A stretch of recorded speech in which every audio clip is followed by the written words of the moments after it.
Tak to je on, Mr. International 2015 Pedro Mendes. Do Česka přiletěl kvůli pátečnímu finále muže roku, kde bude vybírat toho nejhezčího Čecha. K nám se prý moc těšil, a to hlavně na české holky a tradiční jídlo.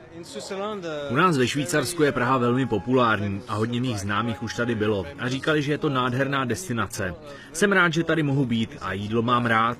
Vůbec není problém, že české jídlo není zdravé. My ve Švýcarsku jíme hodně sýrů a to taky není zdravé. Možná vás překvapí, čím se tento krasavec živil, než se stal mužem světa.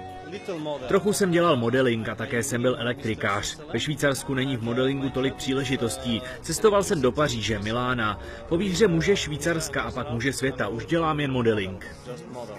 A teď jedna špatná zpráva pro nás, dámy. Pedro je šťastně zadaný. Jeho přítelkyně je navíc také královna krásy. To by mě teda zajímalo, jak to u nich doma vypadá ráno v koupelně. Že birvačka? My máme 2 koupelny, je to lepší.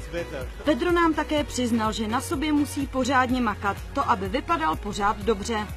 Každý den cvičím, ale není to jenom o tom, dávám si pozor i na to, co jím. Je známá věc, že se o sebe člověk musí starat nejen po té fyzické stránce, ale je důležité i jídlo.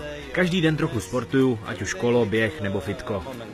Kdo si přílet nejkrásnějšího muže světa nemohl nechat ujít, byla naše úřadující česká miss Andrea Bezděková, která se před pár dny rozešla se svým přítelem. Tak Andreo, co se tedy stalo? Jako pokud na tom má někdo větší podíl, tak jsem to určitě já. No je to tak, že najednou jsem se trošku zahleděla sama do sebe a tyhle věci jsem na chvilku odpoutala od sebe na druhou kolej. A myslíš, že není cesta zpět? Já doufám v to, že je. Ale Pedro prý také není k zahození. To kdyby tedy náhodou návrat neklapnul. Jo, já jsem na takovýhle cukrouše, takže já myslím, že volba byla správná. Tak co dámy, líbí se vám? A co byste takhle řekli nedělnímu obědu s tímto fešákem? Že by to šlo? Tak se podívejte na náš Facebook. Lenka Špilarová, Prima FTV.